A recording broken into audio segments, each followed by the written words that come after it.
Magaang po yung krus ni Kristo eh. Hindi ho yung krus na mabigat na kahoy eh. Alin yan, napapasanin natin. Papasanin natin araw-araw.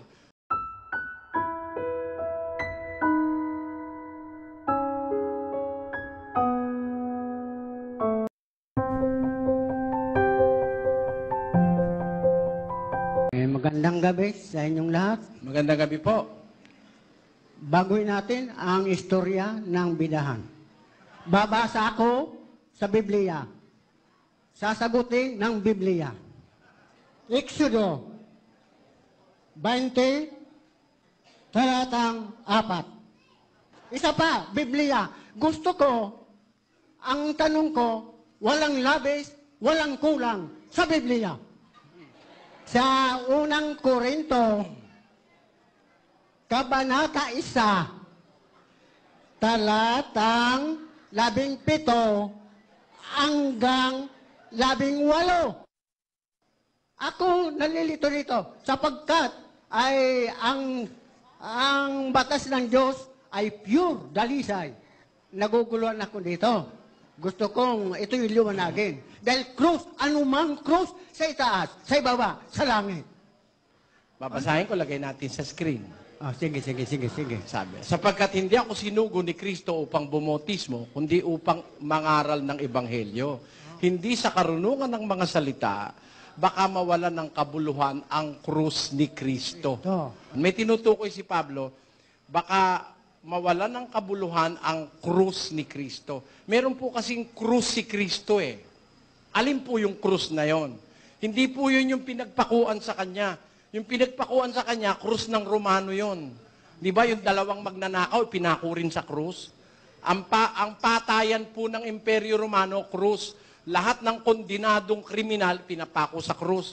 Sa Roma yon, yung krus na yon.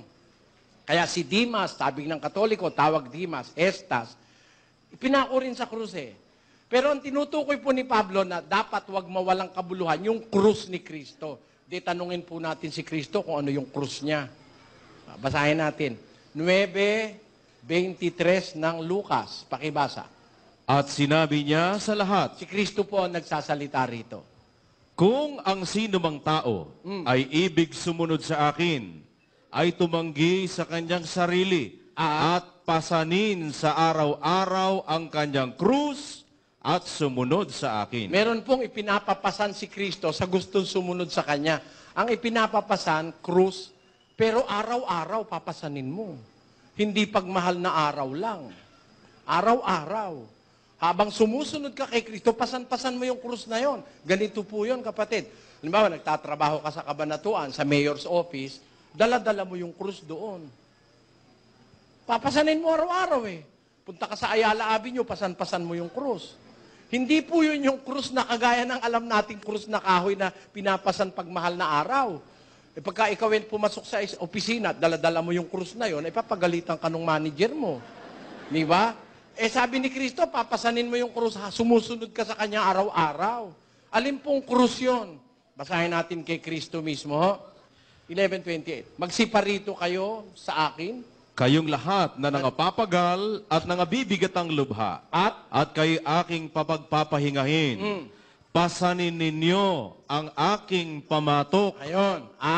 at mag-aral kayo sa akin. Bakit? Sapagkat ako'y maamo at mapagpakumbabang puso, at masusumpungan ninyo ang kapahingahan ng inyong mga kaluluwa. Tuloy. Sapagkat malambot ang aking pamatok at magaan ang aking pasan. Ayan. Hindi ho yan kahoy na krus, kapatid. Pinapapasan nga ni Kristo yan araw-araw eh. Sabi niya dun sa Matthew, Englishin nga natin yon. Come unto me all ye that labor and are heavy laden, and I will give you rest. Take my yoke, yung hong krus. Yoke upon you and learn of me, for I am meek and lowly in heart, and ye shall find rest unto your souls. For my yoke is easy and my burden is light. Magaang po yung krus ni Kristo eh. Hindi ho yung krus na mabigat na kahoy eh. Alin yan, napapasanin natin. Papasanin natin araw-araw sa isdos ng Galacia. Magtulong-tulong kayo sa pagdadala ng pasanin ng isa't isa, at sa gayon ninyo matutupad ang kautusan ni Kristo. Ayan. Yun pong kautusan ni Kristo, yun ang krus na ipinapapasan niya sa atin. Yun ang araw-araw, papasanin natin yung kautusan. That's our burden. Yun ang ating obligasyon. Yung krus ni Kristo, hindi po literal na krus yun. Kasi yung iba kaya nagkakamali, pag sinabi ni Kristo, iniisip nila yung literal eh. Si Kristo po hindi ganun ang kahulugan. Basahin natin ang 6:63 ng Juan. Ang Espiritu nga ang bumubuhay. Sa laman ay walang anumang pinakikinabang. Ang mga salitang sinalita ko sa inyo ay pawang Espiritu at pawang buhay. Spiritual po yun. Yung salita ni Kristo, spiritual. Kaya yung krus na papasanin, hindi po krus na kahoy yun. Lalo namang hindi simento, mabigat yun. Hindi po. Yung krus na yun, yung yoke ni Kristo, yung papasanin natin, yun po ay yung ating obligasyon, pasan-pasan natin araw-araw yun. Yung pagsunod sa kautusan ni Kristo. Yun ang ating pinaka-krus. Di ba kung minsan, bawa, yung isang ina ng bahay, o kaya isang ama ng bahay, pagod na, sabi, itong taong etang ito, pasang krus sa akin ito eh. Sabi, di ba, meron ganong kawikaan ko minsan, parang pasang krus. Kasi meron siyang daladalang responsibilidad na mabigat. Ang krus po ni Kristo, yung kautusan ni Kristo, yun ang ipinapapasan sa atin kung tayo Kristiyano. Araw-araw po ang pagpapasan nun. So, hindi po yun literal na krus. Kasi yung bagay na literal, sabi ni Kristo, huwag kayong gagawa ng anumang bagay na larawang anyo ng anumang nasa langit o nasa lupa o nasa ilalim ng lupa. Bawal po yun eh. Tama po yung binasa nyo. Bawal anuman. Kasi yung iba minamaterial po yung sinabi ni Kristo. Yung krus na yon, hindi po literal yon. Yun po yung spiritual na krus. Ang kahulugan nun yung kautusan ni Kristo na dapat nating sundin araw-araw. Yun ang ating obligasyon sa Diyos. Yan po yan, kapatid. Meron pa po kayo? Sabihin. Mayroon pang isa. Sige po. Sa English, God is not the author of confusion.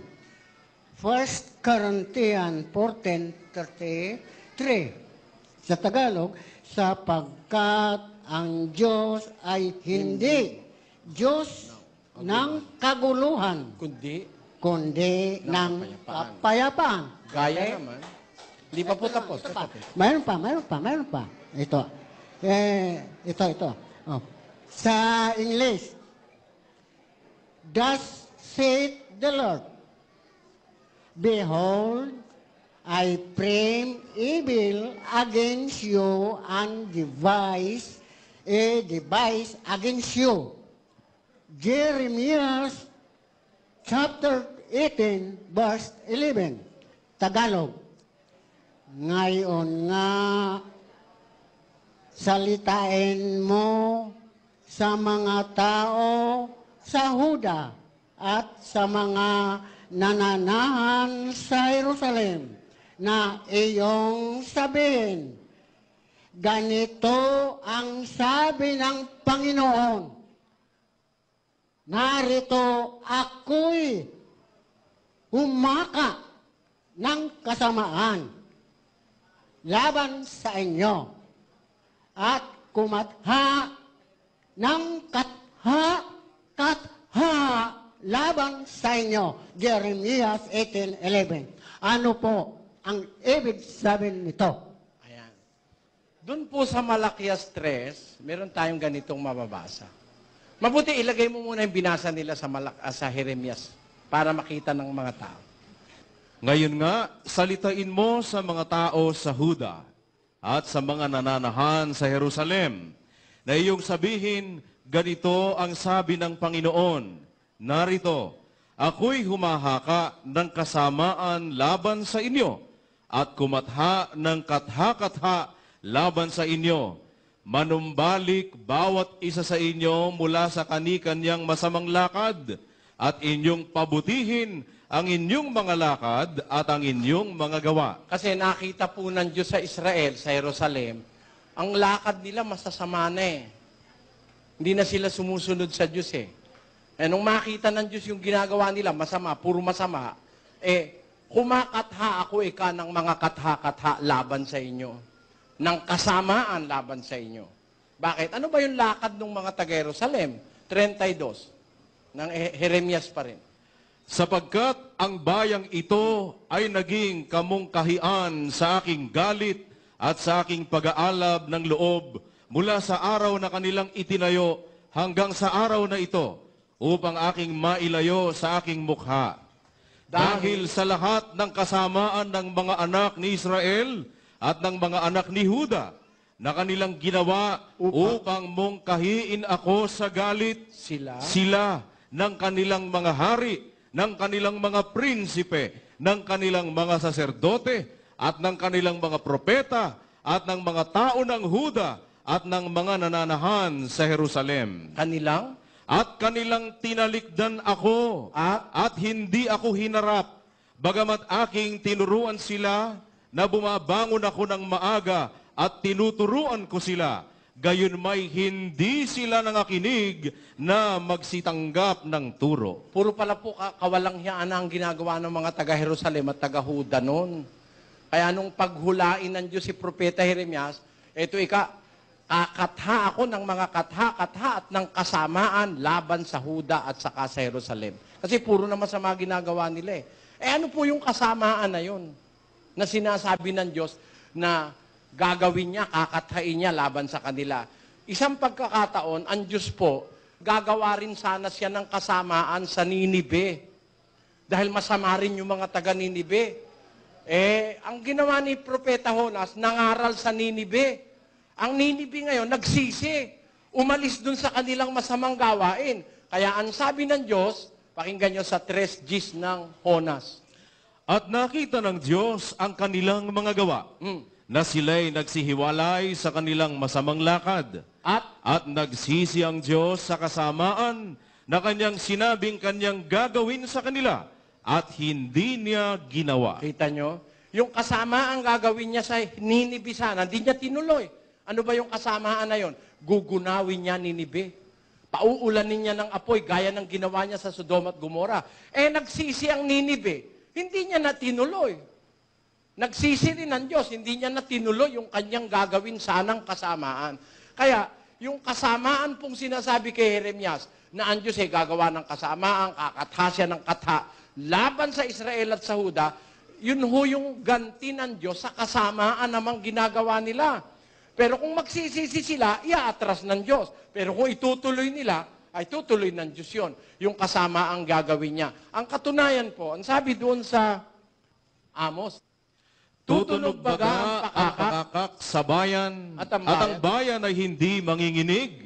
Sasapit baga ang kasamaan sa bayan, at hindi ginawa ng Panginoon? Sa bayan ng Diyos, meron ba sasapit na kasamaan kung hindi ang Diyos ang gagawa nun? Wala hong makakapakialam sa bayan ng Diyos eh. The only evil thing that can happen to the people of God is from God. Alin yun? Yung parusa. Yung gawang masama nila, ginagantihan ng Diyos ng kasamaan din. Na, kagaya ng Sodom at Gomora, nawalan sila ng pagkilala sa Diyos, pinaulanan ng Diyos ng apoy at asupre. Gaya rin ng Ninibe, sinabi ng Diyos kay Jonas, pumunta ka sa bayang iyon. Maraming tao, 120,000 tao na hindi basahin na nga natin, mas mahirap yung dinadaldal eh. Jonas. At pumasok si Jonas sa bayan na may isang araw na gumagala. At siya'y sumigaw at nagsasabi, 40 araw pa at ang Ninive ay mawawasak. Ayan, nangaral si Jonas. 40 araw na lang, mawawasak na Ninive. Uulan ng apoy. Gugunawin ng Diyos ang Ninive. Pero nung makita nung mga taga Ninive na totoo sinasabi ni Jonas, nagsisi silang lahat. Basahin natin. At ang bayan ng Ninive ay sumampalataya sa Diyos at sila'y nangaghayag ng ayuno at nangagsuot ng kayong magaspang mula sa kadakilaan sa kanila hanggang sa kaliit-liitan sa kanila. Yan, nagsisi po ang Ninive. Hindi tinuloy ng Diyos ngayon yung kasama ang sinabi niyang gagawin niya sa Ninive. Alin ho yung kasamaan na yon? Wawasakin niyang Ninive. Yung kasamaan na sinasabing kakatay niya, yung parusa o pagwasak sa isang bayan na masama. Kaya, yun po ang tinutukoy na kasama ang gagawin ng Diyos, kapatid.